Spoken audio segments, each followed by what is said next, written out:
What's up everyone, I'm CallumOnToast, and in today's video I'm going to be trying something a bit different. I'm going to be honest, I have a massive creative block at the moment, and I'm really struggling to put fun and unique teams together, and I've been feeling really uninspired recently, but I had an idea for a series of videos that I can make, but it is really dependent on how my first couple of videos perform. So if you do end up really enjoying this video and you want to see more content like this, please make sure you leave a like and share your thoughts in the comments down below. Now the actual idea was inspired by a series Yonkers has started making, where he showcase the best team you can build using only Pokemon from a certain region. However, he only made it through Kanto and Johto before scrapping it completely, and looking at his views, it's quite easy to see why. It just didn't perform anywhere near as well as his usual videos. So maybe I've already set myself up to fail by choosing something similar, but I guess we'll have to see. Anyways, what I was thinking of doing was building a team from each region using the best Pokemon that no one else uses. And I don't mean something like a Gyarados or a Kanto Ninetales, where you might go several days without seeing one, but people are still out there using them. I'm talking about Pokemon that you probably haven't seen anyone else using all season long, but are actually still pretty good, and it's almost like people have just completely forgotten that they exist. Now, Kanto was actually quite a difficult region to start with because there are quite a few fringe picks like the ones I've already mentioned, as well as Hypno and Nidoqueen, where you really don't see them as much as you'd expect them to, considering how good they are, but in the end, I've chosen to go with Shadow Beedrill in the lead, which I'm hoping Jamie Finn will back me up with, and confirm that this Pokemon is criminally underrated, as well as double Legacy Seeking with Peck, which I'm quite surprised people haven't jumped on this season, and then finally a bit of a rogue one, but Shadow Starmie, which, as you'll see in these battles, caused all sorts of problems for my opponents. Now, before we get into the question of the day, I want to remind everyone that the Battle of Spy submissions form will remain open until after the leagues rotate on Tuesday to give everyone enough time to upload their battles and whatnot, so if you haven't entered yet, there is still plenty of time. Also, quick shout out to Shenanigan Stone for the donation in my recent live stream and the unique stream idea. As always, the support is greatly appreciated. And with that being said, let's get into the question of the day. What do you think is the best Kanto Pokemon that nobody else is using right now? Let me know in the comment section down below. And with that being said, let's get into the battles now. Let's go into the first battle, leading Shadow Beedrill into Dusknoir. Now, Dusknoir is a bit of a core breaker, as are basically every ghost type for the team, unfortunately, as Poison Sting is going to hit for resisted damage, but I can't really afford to swap out, at least not yet anyways, as I do have a Starmie in the back. But we are going to connect with a Draw Run. I can now shield up a Shadow Punch, outpace them to the next charge with X-Scissor, even though it's resisted, should get the KO from this range. And if we grab a shield, I'm now going to swap into Seeking. The opponent's still going to expend some energy here before potentially swapping into a Pokemon to counter the Seeking safe swap, but they come in with a Wigglytuff. Now, Seeking, of course, not running Poison Jab anymore, but we can still debuff their attack with the Icy Wind and force them to throw, otherwise they will take another Icy Wind. They fire off the Swift, but I've debuffed their attack. I'm going to resist it on my Shadow Beedrill, and of course, Charm doesn't hit as hard this season anyways, so I'm actually able to sponge the damage from these Sparsews quite easily, go for an X-Scissor. X-Scissor gets the KO there. I'm swapping out straight away into Starmie. I'm able to fully Sideway farm them down, but they've got a Gastrodon in the back. Now, this is going to be tricky. You can see Starmie, I do not have the best IVs whatsoever. I fire off the Surf. I am going to be able to reach another Surf just before they merge that Farmie all the way down. Surf puts them into range where a single Poison Sting will get the KO. They've got back-to-back body slams, but it doesn't matter. Shadow Beedrill gets that Poison Sting farm down, and I'm able to take that game. So, GG's to put there into the next battle, and we're going to see a Shadow Gyarados in the lead. So I'm going to stay in this matchup here. Going to swap out after 4 Poison Stings, looking to catch an Aquatel.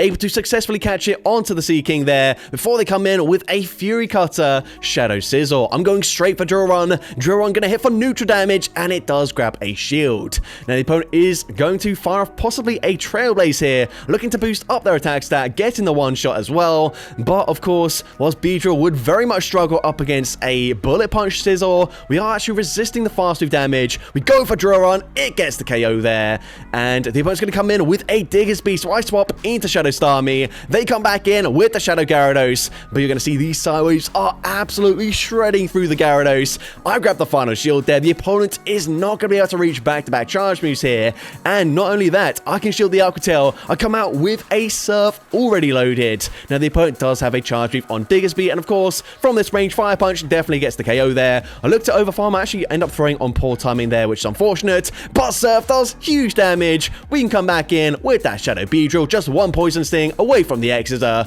We get the KO, and I'm able to take that game.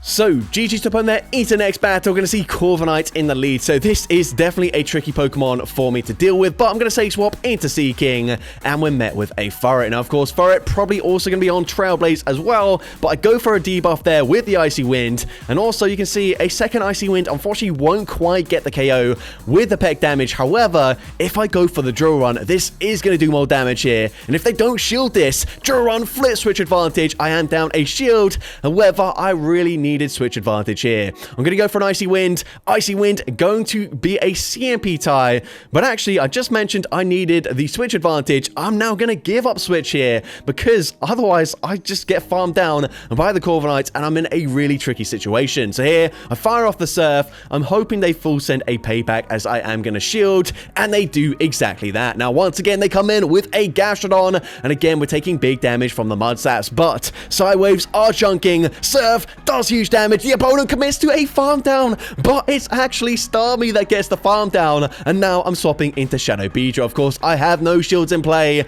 Air Cutter is super effective, but it's not a great move there, and even boosting up their attack stat, they can never go for a full farm down. I fire off the Drill Run there. Drill Run puts them into range where hopefully Seaking can come in and go for a full Peck farm down. They are now double boosted, so these sand attacks will start adding up here, but can we get the farm down? Yes, we're able to do so, and I'm able to take that game. So, GG's top on there, into the next battle. We're going to see Shadow Beedrill into Azumarill. So, this is a good matchup for me. The opponent's going to say swap into a Shadow Scizor. And you know what? Since we're going to be ahead on energy, I'm going to go straight for Drill Run. Drill Run gets the one shot there. They come in with a Shadow Kanto Marowak, and I honestly don't have a clue why I swapped into Starmie. Seaking is always my safe swap, so don't know why I swapped here. And you're going to see these mob stats from a Shadow Kanto Marowak dealing much more damage than the Gastrodon, and they fully farm me down before I even reach a second Surf there. So that is very embarrassing for me. But we can come in with the Seaking. I'm probably going to have to shield one of the charge moves here, so I'm going to shield the first one, but they should be reaching another Bone Club before I fully farm them down. Of course, all shields are now down. They do have Azumarill in the back. They do actually allow me to get the full farm down there. Now, here I'm in a bit of an awkward situation. Do I swap into Beedrill ASAP, knowing that Poison Stings are going to hit for super effective? Or do I stay in here, wait for them to throw, and then come in with the Beedrill? Now, I've stayed in. I'm going for a debuff there with the Icy Wind, and unfortunately, they're still not throwing, so I tried to catch a Play Rough there. Does not work out. The opponent goes for the Ice Beam. Very, very disciplined there. Not throwing, waiting for me to swap out there. And now I can go for another Icy Wind, debuff their attack, but even double debuffed, a Play Rough still very comfortably takes out the Seaking, and unfortunately I do lose that game, but I definitely just misplayed that one. But GG's top on there into the next battle. We're going to see Pangoro in the lead. So a good lead matchup for me. The opponent's going to say swap into Gastrodon. I don't have an amazing answer, even though obviously the Starmie has done very well into Gastrodon so far. So I'm going to chip with an X-Scissor, then swap into my Seaking. And now I can guarantee alignment, especially since they go for Water Pulse, which, yes, is going to do more damage than a Body Slam, or at least I assume so. But it does also cost a lot more energy. So yeah, I go for an Icy Wind. The opponent actually going to shield that up there. I should still tank a Body Slam, but you know what? We might as well just guarantee alignment. I'm going to go ahead and fire off another Icy Wind. An Icy Wind definitely going to get the KO from this range, and the opponent's going to come back in with Pangoro, but Seaking still able to reach another charge move. Now, Duran still wouldn't quite get the KO, so I might as well just debuff their attack again, and now we can come in with the Shadow Beedrill, assuming they're not on Rock side. I can tank whatever they throw here. They go for a Night Sash. The opponent tries to catch a move onto Clodsire, but I bank the energy. I can now come in with Shadow Starmie, and this game should be over. We go for Surf. Surf grabs the final shield, and these Side Waves already got them into the yellow health range. We're going to shield a Stone Edge. I'm now going to look to throw a second Surf there. I think that might have actually been a CMP tie, but either way, Surf gets the KO. Beedrill loaded on energy, so the opponent just concedes the match. So, GG top on there, into the next battle. I'm going to see Shadow Dusknoir in the lead. So, once again, a bit of an awkward lead matchup for me. I do have to stay in, at least initially. They end up throwing on poor timing here, but it doesn't really make that much of a difference in this matchup, because to throw it on good timing for me, I'm still going to have to overfarm here. So, instead, we just grab the shield. I'm going to swap into my Seaking, and I am going to no-shield this. The opponent is going to go ahead and full send a Dynamic Punch, but they now come in with Azumarill. So, at this point, we're going to go for a Duran. Drill Run is going to hit for neutral damage, and I am going to just barely reach a second Drill Run before they fully farm me down. The opponent no shielding this is huge for me, because now we can come in with the Shadow Starmie. I only need to shield once, and they shouldn't be reaching another charge move. Play rough, gonna be shielded there. They don't reach that next charge move. We get the full farm down, and let's see, they're gonna come back in with the Dust Noir. I'm going straight for Surf. Surf should get the KOs. The opponent used their final shield, but Starmie not done yet, able to reach yet another Surf. Surf will definitely get the KO here, and the opponent's final Pokemon is going to be a Bastiodon, but unfortunately, we are just a little bit too low here. Drill Run, double super effective damage, but they can smack down, farm me down. They can smack down, farm down the Starmie as well, and unfortunately, I do lose that game. But GG's opponent there into the next battle. I can see Shadow for Alligator in the lead this time around, so we are going to go straight for an X-Scissor. X-Scissor going to win CMP, and X-Scissor, if they no-shield this, will put them into perfect farm down range. So I'm going to shield this as the opponent fires off the Hydro Cannon. Then I'm going to swap into Diggersby. I'm going to stay in, wait for them to throw a Fire Punch, and then look to catch it onto my Seaking. Fire Punch, of course, is resisted damage. I can also still outpace them to an Icy Wind before they reach a Scorching Sands. So Icy Wind, gonna hit for super effective damage. It doesn't really do that much damage because Seaking's moves are all non-stab. And by the way, people keep asking, what does stab mean? It means same type attack bonus. So if Seaking had any water type charge moves or fast moves, they would deal 20% more damage than the actual stats that they show in game.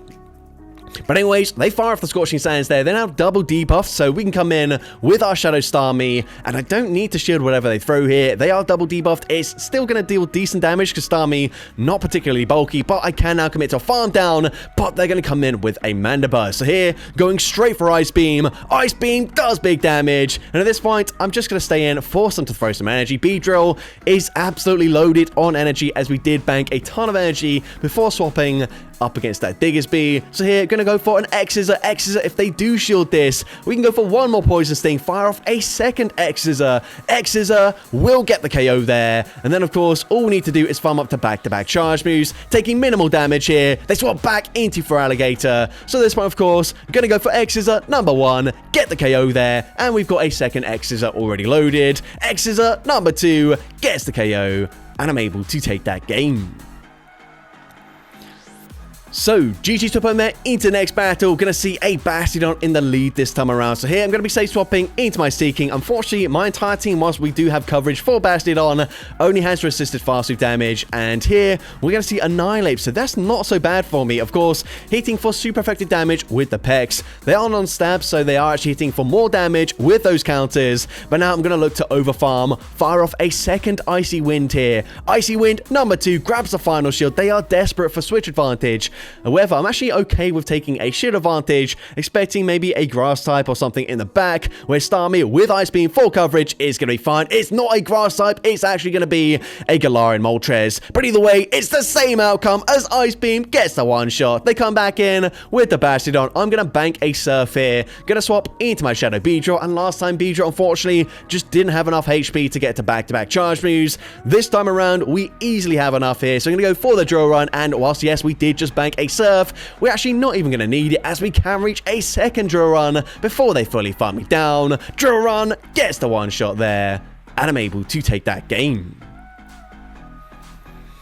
So, GG's up on there into the next battle. I'm going to see a Shadow Charizard in the lead. So, of course, not a great lead matchup for me. Going to be safe swapping into my Seaking, and I'm met with a Malamar. I'm going to go straight for that Icy Wind here. Icy Wind, going to debuff their attack. Doesn't do too much damage, but as you can see, we will still need 2 charge moves to get the KO anyway, so no point going for Drill Run there.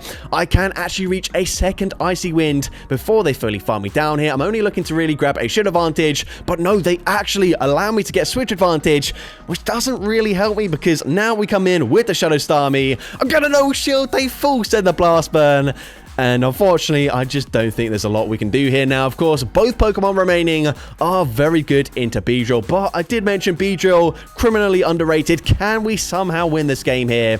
We are going to, of course, look to throw on good timing. The opponent is at back-to-back charge moves here, and they are going to fire off that second one straight away. So Rockside, number 2, grabs my final shield. They swap back into Charizard. I'm going to overfarm as much as possible. Going for Drill Run here. X-Scissor is double resisted. Drill Run gets the KO. And now firing off another X-Scissor. Now, the opponent still has a shield in play, but they no shield there. I swap. I tried to catch a charge move. The opponent actually allows me to reach an Icy Wind. However, unfortunately, Beedrill one away from the next charge move here. If we bank the move before swapping out there, of course, we win CMP and we actually win that game, but we made it very close, all things considered. Now, GG's to that opponent there. Into the next battle, going to see a Morpeko in the lead.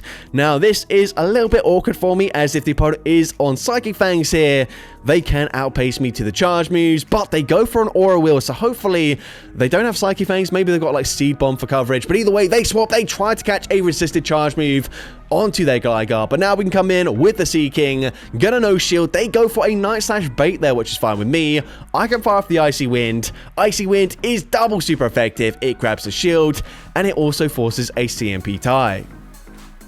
Now, unfortunately, since they go for Night Slash, again, they will just barely outpace me to this next charge attack. But I'm predicting if I shield here, they swap back into Morpeko, so I'll wait to see that swap. We can now go for Drill Run. Drill Run gets the one-shot. The opponent is now going to wait out their switch clock here. They come back in with the Gligar, and even though I've only got resisted damage here, Shadow Beedrill just doesn't care. We are so spammy. We're so loaded on energy. We're already at X-Scissor number 2, and we're just one away from a third X-Scissor, which will be getting the KO up against this Gligar. So, of course, X-Scissor gets the KO there. Their final Pokemon going to be a Florist, and I can outpace them to the Drill Run, winning CMP. Drill Run does big damage there, and that certainly puts them into range where Starmie can come in and just fully Sideway farm them down.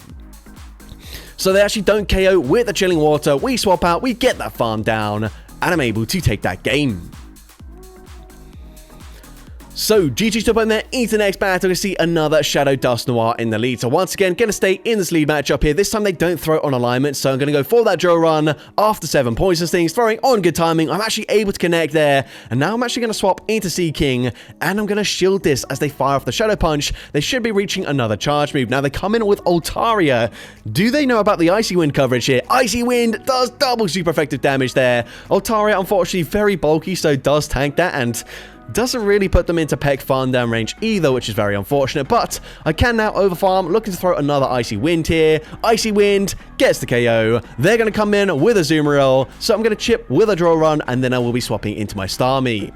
Drill Run is actually going to be shielded this time around. We swap into Starmie, and of course, I'm going to shield here. Now, the opponent does still have their Dusknoir in the back. I'm expecting an attempt to catch a charge move, but it doesn't work out for them, and now, even though I've only got resisted charge moves here, we're in a very comfortable position. Surf grabs the final shield. I can fire off another Surf here, and Surf, even though it's resisted damage, is going to chip a fair bit. And the opponent is actually, well, we get to a Surf there. I don't know why I didn't throw, but I've got energy on the Beedrill, so I guess it doesn't really matter there. But we are actually going to experience one turn bringing lag, and even though this was a dominant win for me, the opponent making it look very close there as I get one turn bringing lag. And we also just forgot to throw a charge move on our Starmie, but we still win the game there.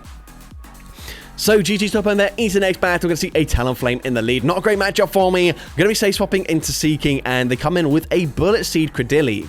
Now here, I'm going to fire off the Icy Wind. Icy Wind is going to be no shielded, and of course, it debuffs their attack. I'm going to shield this, and the opponent is going to full send a Grass Knot rather than baiting with a Rock Tomb. Now here, I'm going to look to overfarm, throw Icy Wind on CMP, and Icy Wind is going to grab a shield back from the opponent. Now, even double debuffed here, if they go for Grass Knot, it will get the KO. So we're going to no shield, going to come in with a Starmie. Since they're debuffed, I will go for the Sideway farm down, but they've got Greninja in the back. One of the worst things we could see as they just completely wall the Starmie. Of course, if I had Power Gem, potentially, we do still have play here, but we swap out, we try to catch a charge move. The opponent, very well disciplined once again, not throwing any energy. We're going to go for a Drill Run, and here, honestly, could we go for an X-Scissor to get the KO? I don't think so, so we commit to another Drill Run. Drill Run does get the KO there, but we're not going to reach another charge move. They go for the full farm down, and yes, I can reach a Surf here, but it doesn't matter. It doesn't quite KO. They've got back-to-back Night Slashes, so I'm going to no-shield the first just in case they get the boost, but actually, just one Night Slash gets the KO anyways, and unfortunately, I do lose that game. But GG's up in there into the next battle. We're going to see Credilli in the lead. And once again, they're going to be on bullet seed. So here, I do take a risk. I throw on CMP. Obviously, if the opponent wants to, they could try and catch a charge move there. But either way, they do end up throwing. They also shield the first charge move. So likewise, I'm also going to shield there. I'm now going to fire off an X-Scissor. But because I have been debuffed, X-Scissor won't quite get the KO. But I can now swap and catch onto my Sea King. Of course, they go for Rock Tomb there, debuffing my attack stat, but they're going to come in with a Charger Bug.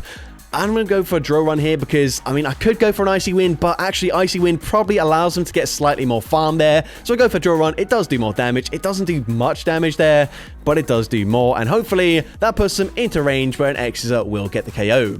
I'm going to no-shield the first charge move here. This charge does decent damage. They're at back-to-back, so I do just throw straight away. Hopefully they let this go through, and the opponent does actually no-shield. Now we come in with the Starmie, and Starmie able to snipe with the sidewave damage. They've got Azumarill in the back, but they already realized after giving that much farm, it's going to be GG's, so they concede the match.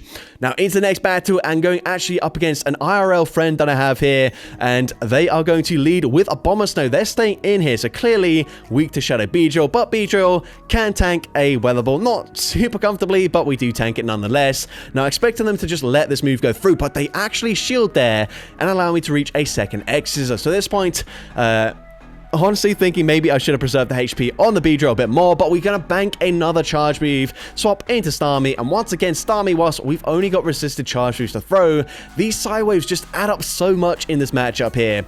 So, going to fire for Surf. Surf, not going to do too much damage here. Hopefully, by the time I reach a second Surf, it will get the KO. We look to throw on CMP here. So, Surf coming through. Doesn't quite get the KO, however, so at this point, kind of forced to no-shield this. They go for a play rough, but they snipe with a Dedenne, so actually their team was triple weak to Beedrill, but I'm in quite an awkward situation here because Sea King not on Poison Jab anymore, so hitting for resisted fast move damage, I can at least go for a Drill Run, but they've already boosted up their defense, so what I'm going to try to do is wait one turn, swap, snipe with an X-Scissor, but it backfires as we get KO'd by the Thunder Shock before I can throw the charge move, and as a result, Parabolic Charge takes out the Sea King, and unfortunately I do lose that game.